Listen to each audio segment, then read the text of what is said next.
오늘이 고린도후서 이제 마지막 부분을 우리가 함께 살펴보려고 합니다.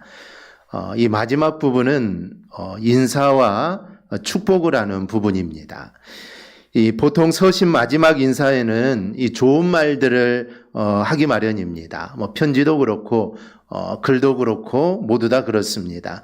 끝마침할 때는 이제 앞에는 좀 야단을 치더라도 마지막에는 좋은 말들을 하기 마련이죠. 그런데 오늘 본문은 인사말이기는 하지만 사도 바울은 너무도 중요한 내용을 말씀하고 있습니다.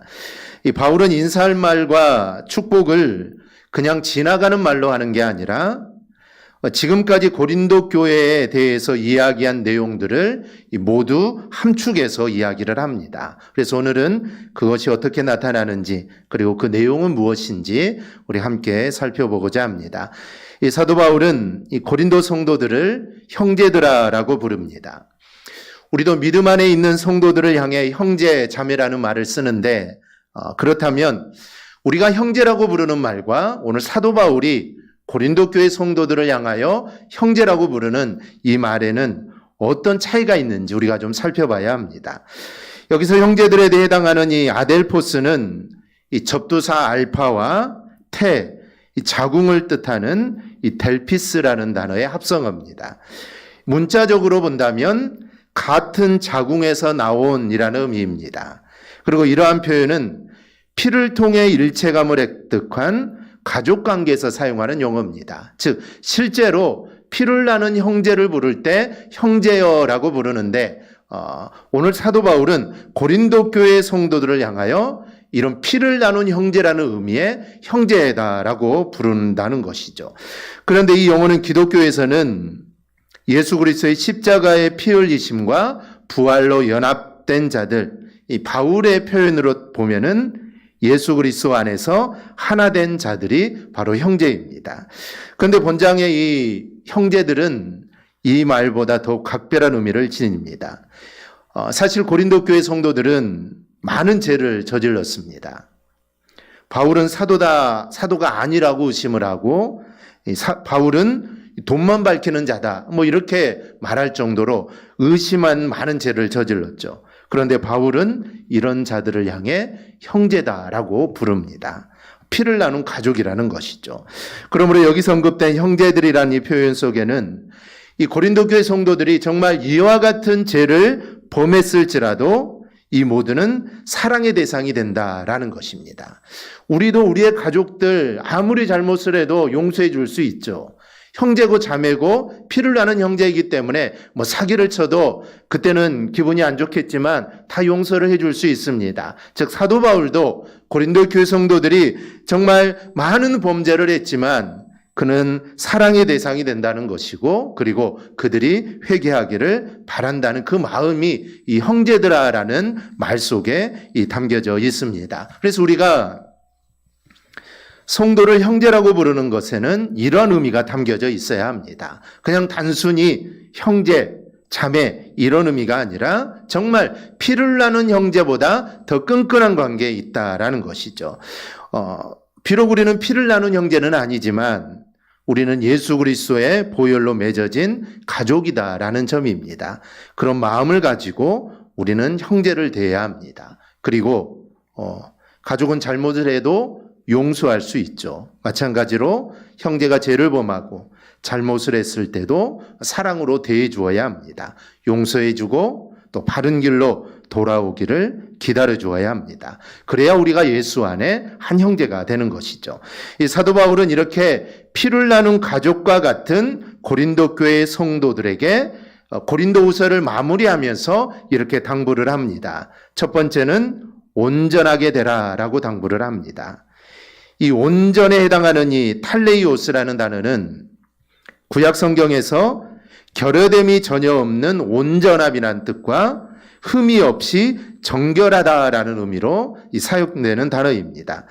구약시대 하나님께서는 아브라함에게 내 앞에 행하여 완전하라고 말씀을 하시고 또 노아나 다윗과 욥의 경우를 보면 그들은 하나님 앞에서 흠이 없이 온전한 삶을 살았던 사람들입니다. 그러나 이들이 온전한 삶을 살았다고 해서 이들이 도덕적인 측면에서 완전한 것이 아니죠. 우리가 노아를 보더라도, 아니 다윗을 보더라도 온전한 사람이 아닙니다. 그들은 하나님 앞에서 도덕적으로 완전한 삶을 산 사람이 아니죠. 어찌 보면 우리들보다 더 많은 죄를 짓고 더 심한 죄를 지었던 사람이 이 다윗입니다. 그런데 하나님은 이들이 온전한 삶을 살았다라고 그들에게 그렇게 말을 한다라는 것이죠. 그래서 이 온전이라는 말은 도덕적이나 윤리적 측면에서 완전이 아니라 하나님과의 관계에 있어서 완전함을 의미합니다. 즉 하나님의 완전한 지배를 받으며 하나님께 전적으로 복종하는 모습, 이게 바로 온전의 진정한 의미입니다. 그래서 아브라함도 도덕적으로는 완전하지 않았지만 그는 하나님 앞에서 이렇게 살았고, 노아도 다윗도 욥도 하나님 앞에서 이렇게 살았던 겁니다. 이 도덕적으로 완전한 게 아니라 여전히 도덕적으로는 부족하지만 하나님 말씀대로 하나님 뜻대로 살려고 노력했던 것이죠. 그래서 하나님이 그들을 향하여 너희는 온전하다라고 하나님이 인정해 주신 겁니다. 하나님이 인정해 주시면 그대로 되는 것이죠. 여기서 우리가 기억할 것은 인간은 스스로 절대로 완전해질 수 없습니다. 우리가 할 수 있는 것은 단지 하나님 말씀대로 사는 겁니다. 나의 부족함을 인정하고 하나님의 뜻대로 사는 것이죠. 그렇게 살아갈 때 우리의 모습은 점점 온전한 모습으로 변해가는 겁니다. 그래서 온전함이란 바로 이런 뜻을 가지고 있습니다. 말씀으로 다시 돌아가 보면 11절에 세 개의 동사로 시작이 됩니다. 기뻐하라, 온전하게 되라, 위로를 받으라. 원어로는 모두 하나의 단어입니다. 그래서 하나의 단어를 가지고 여러 가지 의미를 사용한 것인데 우리 성경에는 모두 다른 의미로 이렇게 번역을 합니다. 그래서 이 기뻐하라, 온전하게 되라, 위로를 받으라, 이거는 글을 마치면서 하는 의례적인 인사말입니다. 또 하나는 앞부분에 내가 마지막으로 말하노니라는 부분과 연결이 됩니다. 즉 내가 한 말에 주의를 기울이라 라는 말이고, 내가 지금까지 한 말을 너의 마음에 새겨들으라 라는 것이죠.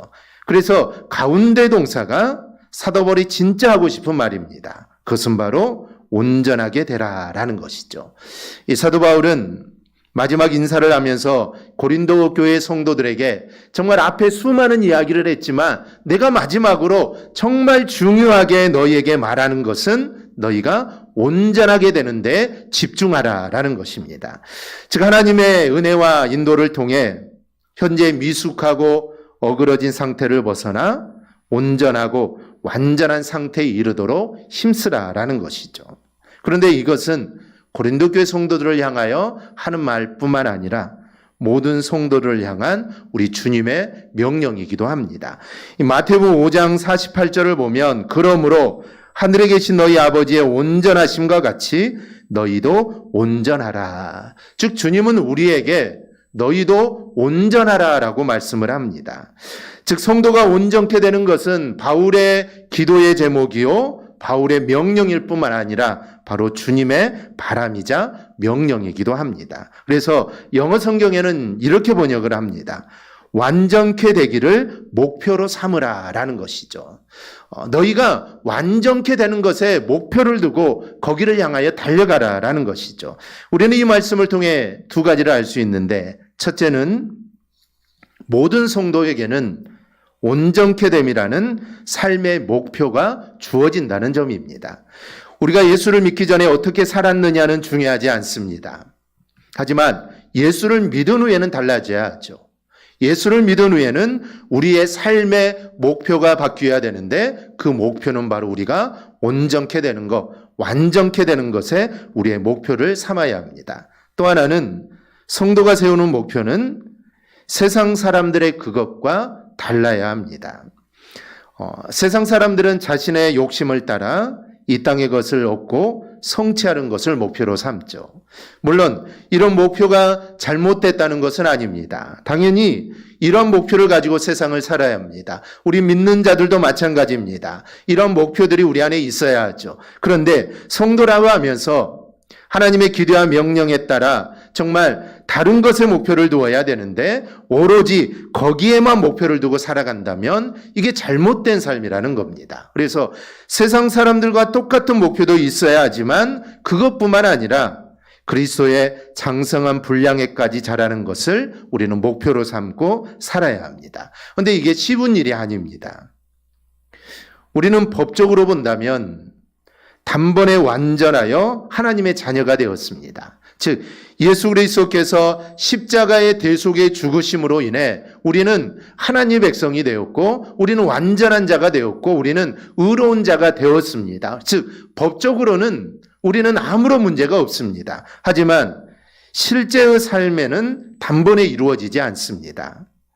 우리가 주님께 싫어하는 것들을 멀리하고 또 주님이 기뻐하시는 일들을 가까이 하다 보면 자연스럽게 우리의 삶에 변화가 나타납니다. 변화가 일어나지 않는다면 우리의 믿음이 헛되다라는 것을 우리는 알아야 합니다. 믿음은 보이는 게 아닙니다. 그래서 믿음을 보여달라고 할 수도 없고 누가 믿음을 보여달라고 한다고 해서 이 믿음을 어떻게 꺼내서 보여줄 수가 없습니다. 그러나 믿음을 가진 자를 세상 사람들은 다 알아봅니다. 믿음이라는 것을 꺼내서 보여줄 수는 없지만 세상 사람들은 이 사람이 믿음이 있는지 없는지를 다 안다는 것이죠. 믿음이 보여서가 아닙니다. 믿음이 보여서가 아니라 그 믿음 때문에 삶이 변화하는 것이 보이기 때문에 세상 사람들은 믿음을 본다라는 것이죠. 이것을 성화라고 합니다. 즉 점점 거룩해지는 모습이 나타나는 것을 성화라는 것이죠. 즉 예수 믿기 전과 예수 믿은 후 아니면 예수를 믿기 이제 시작하고 예수를 믿은 지 10년이 지나고 20년이 지난 후의 모습이 다르다는 것이죠. 그래서 세상 사람들은 이 사람이 믿음이 있다는 것을 알게 된다라는 것이죠. 우리는 이 땅에 살면서 이 성화를 이루기 위해 부단히 노력해야 합니다. 언제까지 해야 할까요? 주님이 이 땅에 오시는 그 순간까지, 즉 내 목숨이 끊어지는 그 순간까지 우리는 이 성화를 이루기 위해 부단히 노력해야 합니다. 이렇듯 성화를 이루어가면 주님이 오시면 완전히 영화롭게 되는 겁니다. 이것을 영화라고 말을 합니다. 중요한 것은 성도는 날마다 변화되는 사람이 되어야 한다라는 것이죠. 즉 어제보다 오늘 그리고 오늘보다는 내일이 그래도 조금이나마 변화되는 모습으로 살아야 합니다. 그리고 여기서 우리가 하나 또 생각할 것은 바울이 이 단어를 수동형으로 이야기하고 있다라는 점입니다. 즉 온전함을 나타내라라는 게 아니라 온전하게 되라라는 것입니다. 성도가 날마다 거룩해 가는 것은 우리의 의무입니다.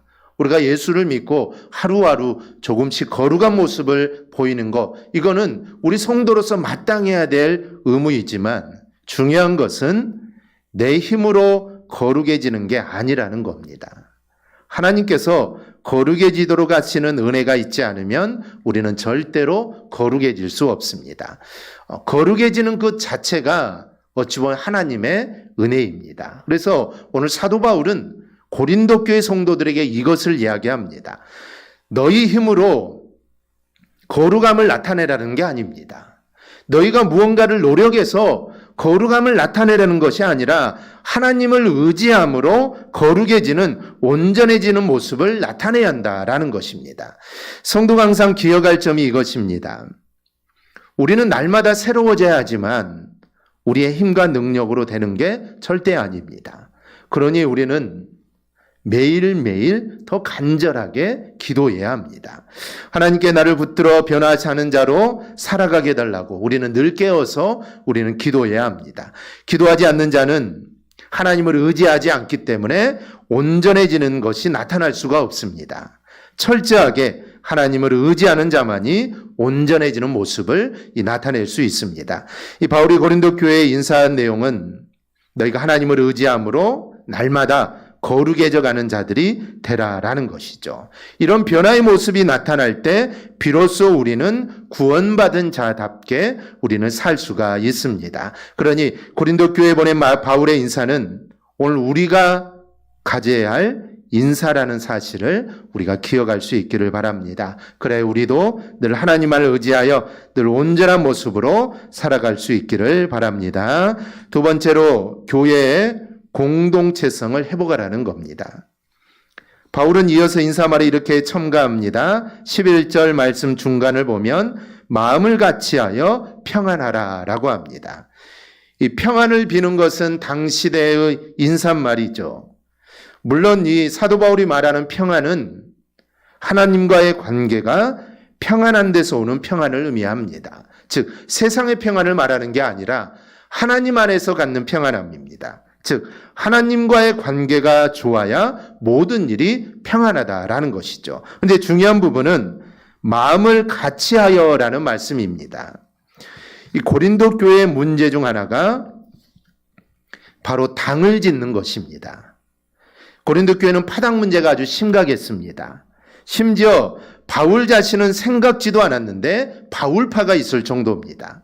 오죽하면 사도 바울은 이런 현상을 보면서 자신은 그리스도와 가이오 외에는 그들 중 아무에게도 세례를 베풀지 아니한 것을 감사한다라고 말을 합니다.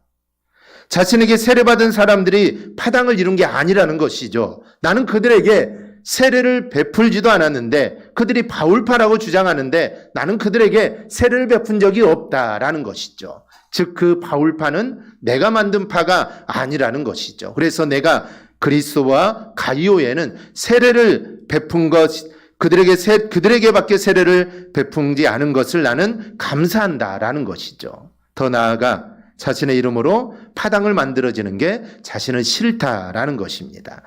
이런 파당이 이루어진 이유가 있습니다. 그 이유는 서로 마음이 다르기 때문입니다. 생각이 다르고 자신의 것을 강조하다 보니 다른 사람을 비판하는 자가 된 것이죠.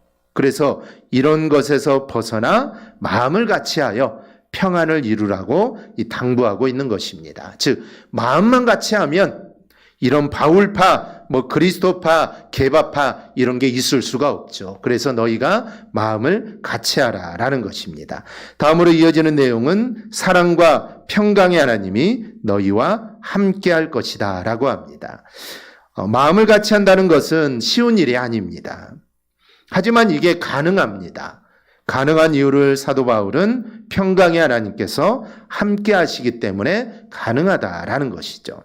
여러분, 복음은 하나님께서 우리와 함께 하신다는 게 복음입니다. 그래서 예수 그리스도의 또 다른 이름이 임마누엘인 것이죠. 즉 하나님이 우리와 함께 하신다라는 것이죠.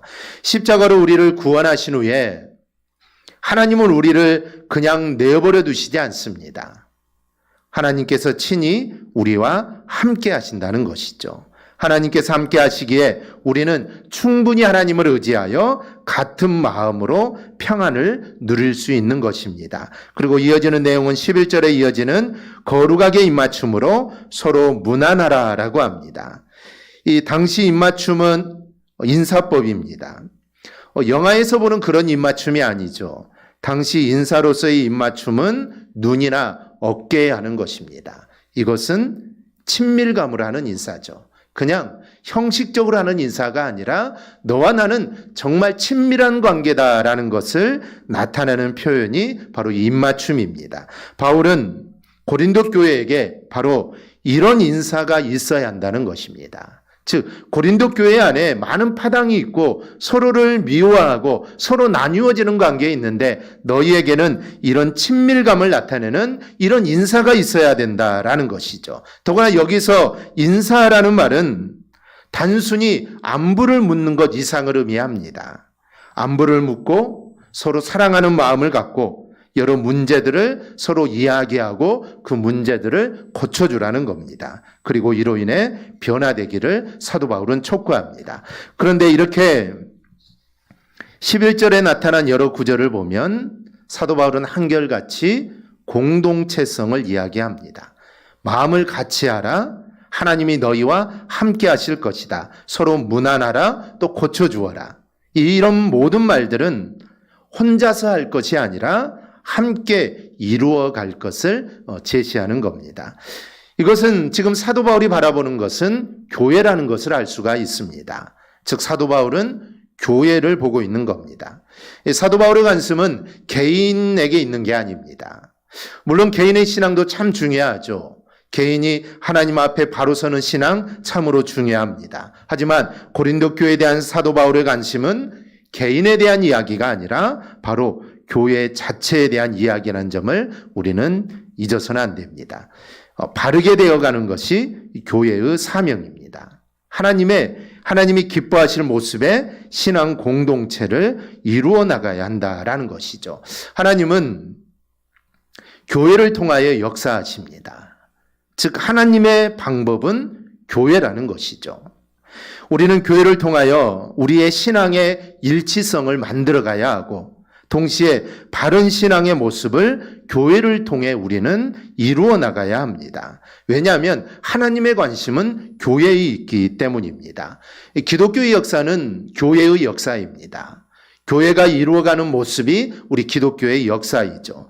하지만 현대사에 들어서 신앙이 개인적인 것으로 더욱 가속화되어 가고 있습니다. 그래서 교회라는 공동체보다는 개인에 더 많은 관심을 갖죠. 그래서 개인의 신앙, 개인의 믿음, 개인에 더 많은 관심들을 갖습니다. 하지만 올바른 신앙의 성장을 위해서는 개인의 신앙 성장뿐만 아니라 교회의 신앙이 건전하고 올바르게 서야 합니다. 그래서 성도의 교제가 교회 안에서 온전하게 이루어지므로 잘못된 것들에 대해서 정죄가 아니라 정말 교회 안에서 서로 사랑으로 보듬어가면서 고쳐나가는 모습들이 있어야 합니다. 그래야만 개인의 신앙도 올바르게 설 수가 있죠. 세 번째는 은혜와 사랑과 교통하심을 빌고 있습니다. 바울의 인사말 중에서도 마지막인데요. 다른 서신과 마찬가지로 바울은 마지막 구절에서 고린도 교회를 축복합니다. 그리고 이 축복은 오늘날 교회에서 이 목사님들이 축도할 때 사용하는 이 축도문이기도 합니다. 이 바울은 서신마다 거의 말미에서 항상 축복을 하고 있는데 그 축복의 내용은 대부분 예수님의 은혜가 있기를 축원하는 것들입니다. 그런데 13절을 보면 주 예수 그리스도의 은혜와 하나님의 사랑과 성령의 교통하심을 기원합니다. 즉 삼위일체 하나님을 언급하고 있죠. 이 사도 바울이 물론 삼위일체 하나님을 강조하는 것은 아니지만 그럼에도 삼위일체 하나님이 언급되고 있다는 점에서 현대교회 목사님들이 이것을 축도로 사용합니다. 그래서 우리는 예배의 상상 접하는 것이 바로 고린도 교회에 대한 바울의 마지막 축복의 내용입니다. 그만큼 우리는 이 마지막 구절에서 고린도 교회에 대한 사도 바울의 마음이 얼마나 예절한가를 알 수가 있습니다. 그리고 고린도 교회가 살아가게 될 원천에 대한 이야기이기도 합니다. 고린도 교회에 필요한 것은 다른 무엇보다도 그리스도의 은혜입니다. 여러 가지 신앙의 문제들이 있습니다. 교회 안에도 문제가 있고 그리고 개인적으로도 많은 문제들이 있습니다. 이것을 해결하는 것은 십자가의 보혈을 흘리신 예수 그리스도의 은혜로만 이 모든 문제들이 해결이 가능하다는 것이죠. 그래서 사도 바울은 먼저 그리스도의 은혜를 기원하고 있는 것입니다. 즉 예수 그리스도의 은혜가 너희 안에 있기만 하면 너희 안에 있는 모든 문제들은 다 해결될 수 있다라는 것이죠. 이어 바울은 하나님의 사랑을 기원합니다. 고린도 교회에 가장 필요한 것은 하나님의 사랑입니다. 서로 파당을 짓는 문제도 하나님의 사랑이 부족하기 때문에 나타나는 것이죠. 하나님의 사랑이 그들 안에 있다면 파당은 있을 수가 없습니다. 서로가 서로를 사랑해주고 서로가 예수 그리스도의 사랑으로 감싸준다면 그리스도파, 게바파, 바울파, 아볼로파 있을 수가 없다라는 것이죠. 그래서 너희에게 하나님의 사랑이 필요하다라는 것이죠. 따라서 하나님의 충만한 사랑을 먼저 깨닫는 것이 필요합니다. 하나님의 사랑으로 내가 구원받았다라는 것을 내가 알게 된다면 자기 자랑과 같이 자기만 내세우는 것들이 얼마나 유치하다는 것을 그제서야 알게 됩니다. 그런 면에서 바울은 고린도 교회에 필요한 것은 다른 게 아니라 하나님의 사랑이다라고 이야기합니다. 마지막으로 바울은 성령의 교통하심을 기원합니다. 이 고린도 교회에 대한 바울의 권면은 교회 공동체적인 면이 있다라고 말씀을 드렸습니다. 이 공동체를 이루게 하시는 것은 성령의 역사입니다. 성령께서 성도들에게 함께 하심으로 성도의 교제를 이루는 것이죠. 성령의 교통은 바로 이런 점을 의미합니다. 성령께서는 개인에게 믿음을 주십니다. 그래서 우리에게 믿음을 갖게 하시고 그리고 그들을 묶어서 교회가 되게 하시고 그리고 성도들의 삶에서 능력을 있게 하시는데 이 모든 일들이 바로 성령의 역사하심입니다. 그래서 바울은 성령의 교통하심을 기원합니다. 이 고린도 교회만이 아닙니다. 오늘날 우리는 이 구절로 예배 마칠 때마다 축도하는 것도 동일한 의미가 있습니다. 우리는 그리스도의 십자가의 은혜가 없으면 나는 살 수 없다라는 것을 우리는 매번 생각해야 합니다. 그래서 축도를 우리가 들을 때마다 하나님의 은혜가 없으면, 십자가의 은혜가 없으면 나는 살아갈 수 없구나. 그래서 나에게, 세상으로 나아가는 나에게 하나님께서는 이 십자가의 은혜를 나에게 이야기하고 있구나라는 것을 우리는 늘 생각해야 합니다. 그리고 이 예수 그리스도의 십자가의 은혜로만 내가 살겠다라는 그 다짐을 우리는 해야 합니다. 또한 우리는 하나님이 우리에게 베풀어 주시는 사랑이 없으면 우리는 한순간도 살 수 없다라는 것을 우리는 생각해야 합니다. 우리가 십자가의 보혈의 은혜를 받은 것도 하나님의 사랑 때문입니다. 하나님의 사랑이 없다면 우리는 십자가의 은혜를 우리는 받을 수가 없습니다. 하나님의 사랑이 우리로 하여금 살게 한다라는 생각을 갖고 우리는 예배를 마치면서 나아가야 합니다. 그래서 삶에서 하나님의 사랑이 충만하게 넘치는 모습으로 우리는 살아야 합니다. 또한 우리는 성령께서 교통하심으로 살아가는 자들임을 매번 우리는 생각해야 합니다. 이 성령께서 우리와 함께 하심으로 우리가 하나님의 사람답게 우리는 살 수 있는 것입니다. 그래서 성령 충만을 바라야 하고 성령께서 생각하게 하시고 또 행동하게 하시는 대로 우리는 살아가는 자가 우리는 되어야 합니다. 이 성령이 우리 안에서 교통하심으로 교회 공동체를 이루어 나갈 수 있습니다. 따라서 예배를 마치면서 우리는 성령의 교통하심으로 살아갈 것을 우리는 또한 다짐해야 합니다. 그래서 축도에는 이런 의미가 담겨져 있습니다. 그래서 우리가 예배 때마다 우리가 듣는 축도이지만 그냥 흘러버리는 것이 아니라 바로 이러한 의미가 있다라는 것을 우리가 기억하고 우리의 축도를 받고 그 받은 대로 살아가고자 우리는 노력해야 합니다. 이 사도 바울은 이 고린도 교회 세 번째 방문을 앞두고 이 최후로 보내는 편지를 마감하면서 서로 거룩한 입맞춤으로 문안하며 위로하고 돌아볼 것을 당부합니다. 아울러 이 모든 것과 함께 성삼위 하나님의 거룩한 은총과 사랑이 그들 가운데 함께하기를 간절히 기원하고 있습니다. 왜냐하면 이러한 성도의 교제와 연합 그리고 하나님의 사랑과 은총만이 문제와 상처로 얼룩진 고린도 교회를 치유하고 온전하게 할 수 있기 때문입니다. 우리 모두도 하나님이 함께 하셔야 교회가 온전하게 세워진다는 이 사실을 우리는 기억하고 늘 하나님의 사랑과 은총을 구하는 삶을 우리가 살아갈 수 있기를 바랍니다. 그리고 예수 안에서 우리가 서로 교제하고 돌보며 섬기는 일에도 우리가 힘써야 되는데 이런 일들을 통해 우리는 세상을 이기고 승리할 수 있는 힘을 우리가 성도의 교제 가운데서 얻게 되는 것입니다. 그리할 때 교회도 나도 온전하게 세워지게 됩니다. 이 사실을 잊지 말고 정말 온전하게 되기 위해 부단히 노력하는 우리의 삶이 되기를 주님의 이름으로 축원합니다. 아멘.